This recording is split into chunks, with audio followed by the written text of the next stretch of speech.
ਸਤਿ ਸ਼੍ਰੀ ਅਕਾਲ ਜੀ, ਮੈਂ ਹਾਂ ਸੰਦੇਸ਼ ਸ਼ੌਲਕ ਸ਼ਰਮਾ। ਜਗਬਾਣੀ ਟੀਵੀ ਤੇ ਤੁਹਾਡਾ ਸਭ ਦਾ ਬਹੁਤ-ਬਹੁਤ ਸਵਾਗਤ ਹੈ। ਵੇਲੇ ਹੁਣ ਤੱਕ ਦੇ ਹਮ ਖਬਰਾਂ ਦੇ ਵਿਸਤਾਰ ਵਿੱਚ ਜਾਣ ਤੋਂ ਪਹਿਲਾਂ ਇੱਕ ਨਜ਼ਰ ਸੁਰਖੀਆਂ। ਇੰਟਰਨੈਸ਼ਨਲ ਮਾਸਟਰ ਐਥਲੀਟ ਮਾਨ ਕੌਰ ਦਾ ਸੈਕਟਰ 25 ਸਥਿਤ ਸ਼ਮਸ਼ਾਨ ਘਾਟ ਵਿੱਚ ਹੋਇਆ ਅੰਤਿਮ ਸੰਸਕਾਰ। ਨਹੀਂ ਪਹੁੰਚਿਆ ਕੋਈ ਵੀ ਪ੍ਰਸ਼ਾਸਨਿਕ ਅਧਿਕਾਰੀ। ਚੰਡੀਗੜ੍ਹ ਦੀ ਫਰਨੀਚਰ ਮਾਰਕੀਟ ਵਿੱਚ ਲੱਗੀ ਭਿਆਨਕ ਅੱਗ। ਦਮਕਲ ਵਿਭਾਗ ਦੀਆਂ 11 ਗੱਡੀਆਂ ਨੇ 2 ਘੰਟਿਆਂ ਵਿੱਚ ਪਾਇਆ ਅੱਗ ਤੇ ਕਾਬੂ।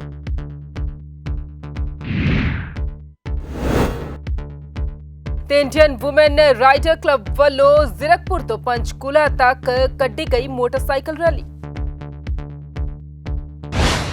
ਤੇ ਹੁਣ ਖਬਰਾਂ ਵਿਸਤਾਰ ਨਾਲ। ਖਬਰਾਂ ਦੀ ਸ਼ੁਰੂਆਤ ਵਿੱਚ ਸਭ ਤੋਂ ਪਹਿਲਾਂ ਗੱਲ ਕਰਦੇ ਹਾਂ ਮਾਨ ਕੌਰ ਦੀ। ਇੰਟਰਨੈਸ਼ਨਲ ਮਾਸਟਰ ਐਥਲੀਟ ਮਾਨ ਕੌਰ ਸਾਡੇ ਵਿਚਕਾਰ ਨਹੀਂ ਰਹੇ।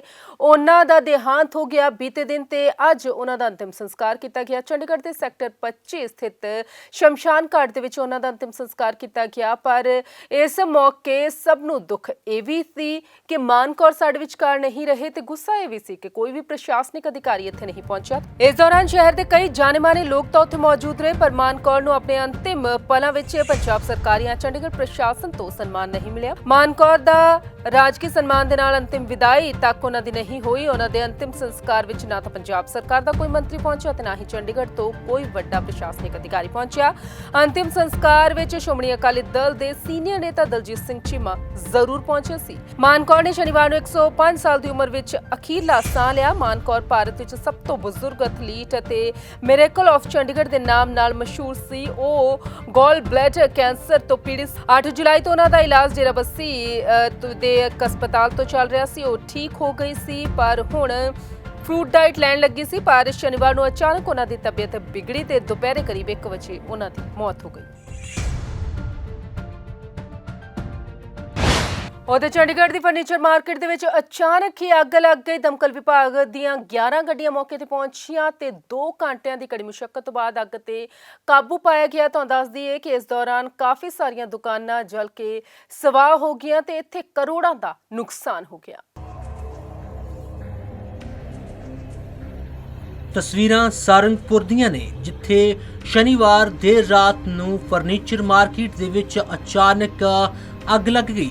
ਅੱਗ ਇੰਨੀ ਜ਼ਿਆਦਾ ਭਿਆਨਕ ਸੀ ਕਿ ਨੇੜੇ ਦੇ ਲੋਕਾਂ ਦੇ ਵਿੱਚ ਦਹਿਸ਼ਤ ਫੈਲ ਗਈ ਤੇ ਹਾਦਸੇ ਦੀ ਸੂਚਨਾ ਤੁਰੰਤ ਪੁਲਿਸ ਕੰਟਰੋਲ ਰੂਮ ਦੇ ਵਿੱਚ ਦਿੱਤੀ ਗਈ।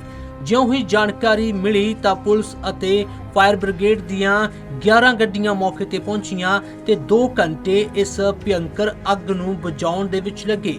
ਹਾਲਾਂਕਿ ਜਦੋਂ ਤੱਕ ਅੱਗ ਉੱਤੇ ਕਾਬੂ ਪਾਇਆ ਗਿਆ ਤਾਂ 9 ਦੁਕਾਨਾਂ ਪੂਰੀ ਤਰ੍ਹਾਂ ਸੜ ਕੇ ਰਾਖ ਹੋ ਚੁੱਕੀਆਂ ਸੀ। ਦੁਕਾਨ ਦੇ ਮਾਲਿਕ ਦੇ ਮੁਤਾਬਿਕ ਉਹ ਰੋਜ਼ ਦੀ ਤਰ੍ਹਾਂ ਸ਼ਨੀਵਾਰ ਰਾਤ ਨੂੰ ਦੁਕਾਨ ਬੰਦ ਕਰਕੇ ਆਪਣੇ ਘਰ ਗਿਆ ਤਾਂ ਸਵੇਰੇ 3 ਵਜੇ ਉਸ ਨੂੰ ਫੋਨ ਆਇਆ ਕਿ ਮਾਰਕੀਟ ਦੇ ਵਿੱਚ ਅੱਗ ਲੱਗੀ ਹੋਈ ਹੈ। ਤਾਂ ਉਹ ਤੁਰੰਤ ਮੌਕੇ ਤੇ ਪਹੁੰਚੇ ਤੇ ਵੇਖਿਆ ਕਿ ਉਹਨਾਂ ਦੀ ਦੁਕਾਨ ਸੜ ਕੇ ਸੁਆਹ ਹੋ ਗਈ ਸੀ। ਫਾਇਰ ਬ੍ਰਿਗੇਡ ਅਤੇ ਪੁਲਿਸ ਕਰਮਚਾਰੀ ਅੱਗ ਬੁਝਾਉਣ ਵਿੱਚ ਲੱਗੇ ਹੋਏ ਸੀ, ਲੇਕਿਨ ਜਦੋਂ ਤੱਕ ਅੱਗ ਨੂੰ ਬੁਝਾਇਆ ਗਿਆ ਤਾਂ 9 ਦੁਕਾਨਾਂ ਸੜ ਕੇ ਸੁਆਹ ਹੋ ਚੁੱਕੀਆਂ ਸੀ। ਸ਼ੁਰੂਆਤੀ ਜਾਂਚ ਵਿੱਚ ਸਾਹਮਣੇ ਆਇਆ ਹੈ ਕਿ ਇਹ ਅੱਗ ਸ਼ਾਰਟ ਸਰਕਟ ਦੇ ਨਾਲ ਲੱਗੀ ਸੀ।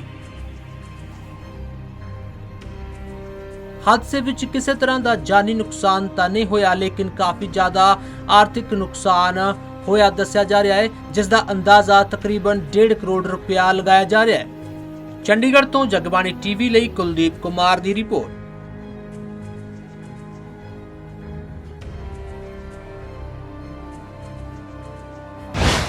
उधर इंडियन वुमेन राइडर क्लब वालों एक मोटरसाइकिल रैली कढ़ी गई। ये रैली जीरकपुर तो शुरू हुई सी ते पंचकूला तक चली। इस दौरान उन्हां दा मुख मकसद लोकां नूं महिला सशक्तिकरण दे प्रति जागरूक कराउणा सी ते नालों नाल जिन्हां बच्चिआं नूं लोड़ सी किसी भी समान दी, खास तौर ते अनाथ बच्चिआं नूं उन्हां नूं समान भी दिता गया।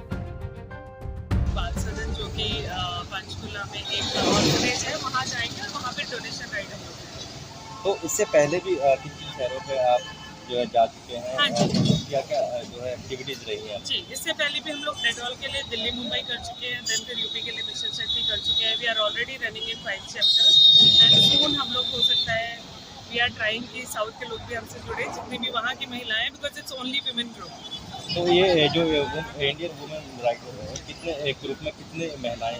एक ग्रुप में आप मान के चलिए 15 से 18 लड़कियाँ हैं, महिलाएं हैं हमारी। तो 15 से 18 तो कम से कम नहीं तो 70 से 80 महिलाएं ऑलरेडी हमारे साथ जुड़ी हुई हैं, काम कर रही हैं और जागरूकता अभियान के साथ रैलियों में हमारे साथ आती हैं। तो आज की राइड में भी कोई अवेयरनेस किसी प्रकार की? आज की राइड में हम केवल डोनेशन राइड करेंगे, इसमें कोई अवेयरनेस नहीं है। It's just a helping and putting smile on the orphanage kids, that's all. और हमारा जो काम है वो सिर्फ ये नहीं है कि हम कहीं डोनेशन करने जा रहे हैं या सिर्फ और सिर्फ हम लोग बैंक में बैठे हैं। It's about like uplifting women, kids and working towards a social environment. कोई ज़रूरी नहीं है कि हम ऑर्फनेज गए तो ऑर्फनेज ही जाएंगे, हम लोग पेड़ भी लगाएंगे, हम लोग सफाई भी करेंगे, मतलब जो भी हमसे काम बन पड़ेगा समाज के लिए हमारे आसपास।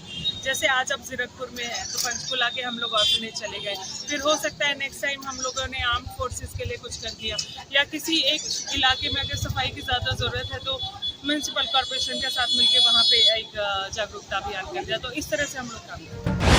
ਉਧਰ 올림픽ਸ ਖਿਡਾਰੀਆਂ ਦੀ ਹੌਸਲਾ ਅਫਜ਼ਾਈ ਦੇ ਲਈ ਬਾਪੂਧਾਮ ਤੋਂ ਸੁਖਨਾ ਲੇਕ ਤੱਕ ਇੱਕ ਵਾਕਥਾਨ ਕੱਢਿਆ ਗਿਆ। ਇਸ ਦੌਰਾਨ ਵੱਡੀ ਗਿਣਤੀ ਦੇ ਵਿੱਚ ਲੋਕ ਸ਼ਾਮਿਲ ਹੋਏ।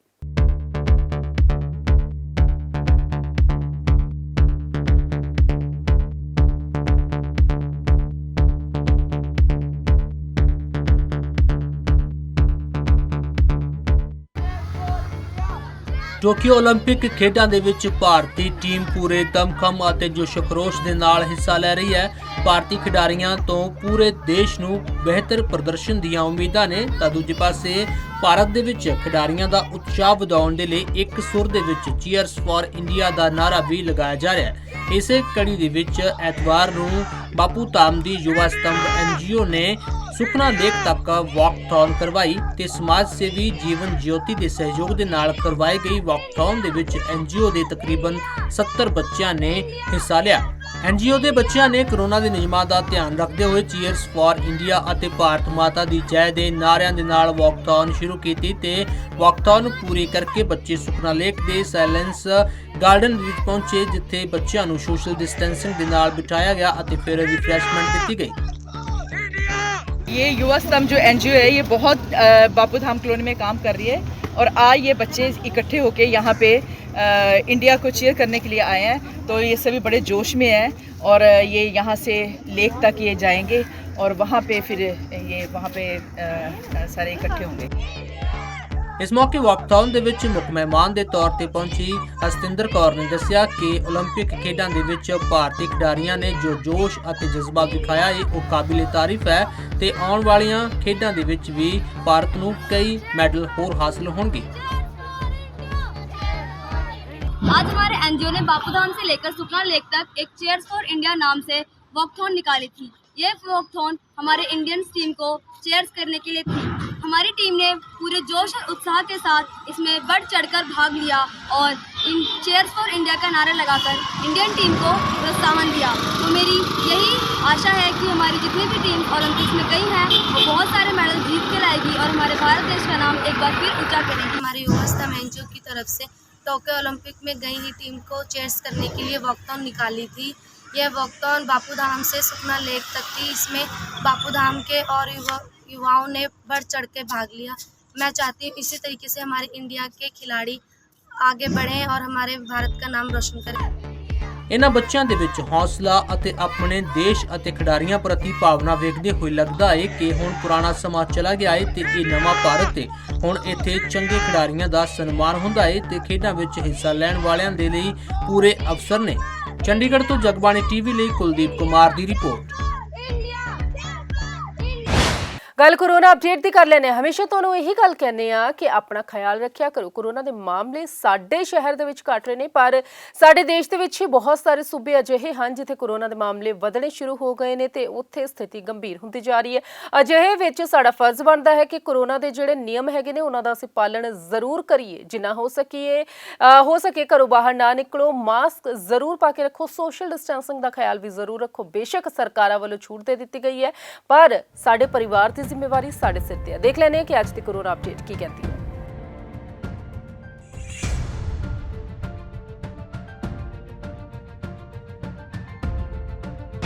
ਪਿਛਲੇ ਕਈ ਦਿਨਾਂ ਤੋਂ ਲਗਾਤਾਰ ਬਾਰਿਸ਼ ਹੋ ਰਹੀ ਸੀ, ਜਿਸ ਦੇ ਨਾਲ ਮੌਸਮ ਸੁਹਾਵਣਾ ਹੋ ਗਿਆ ਸੀ। ਲੋਕਾਂ ਦੇ ਚਿਹਰੇ ਵੀ ਖਿੜ ਗਏ ਸੀ ਤੇ ਉਮੀਦ ਸੀ ਕਿ ਆਉਣ ਵਾਲੇ ਦਿਨਾਂ ਦੇ ਵਿੱਚ ਬਾਰਿਸ਼ ਹੋਊਗੀ ਤੇ ਮੌਸਮ ਥੋੜਾ ਠੰਡਾ ਹੀ ਰਹੇਗਾ, ਪਰ ਉਮੀਦਾਂ ਤੇ ਪਾਣੀ ਫਿਰ ਗਿਆ ਕਿਉਂਕਿ ਅੱਜ ਕਾਫੀ ਜ਼ਿਆਦਾ ਗਰਮੀ ਦੇਖੀ ਗਈ, ਧੁੱਪ ਸੀ, ਜਿਸ ਦੇ ਕਰਕੇ ਲੋਕਾਂ ਦੇ ਪਸੀਨੇ ਛੁੱਟ ਰਹੇ ਸੀ। ਜੇ ਤਾਪਮਾਨ ਦੀ ਗੱਲ ਕੀਤੀ ਜਾਵੇ ਤਾਂ ਅੱਜ ਵੱਧ ਤੋਂ ਵੱਧ ਤਾਪਮਾਨ 34.9 ਡਿਗਰੀ ਸੈਲਸੀਅਸ ਤੇ ਘੱਟੋ-ਘੱਟ ਤਾਪਮਾਨ 27.7 ਡਿਗਰੀ ਸੈਲਸੀਅਸ ਦਰਜ ਕੀਤਾ ਗਿਆ। ਤਾਂ ਅੱਜ ਦੇ ਇਸ ਬੁਲੇਟਿਨ ਦੇ ਵਿੱਚ ਬਸ ਇतना ही, फिर होगी मुलाकात। सत श्री अकाल।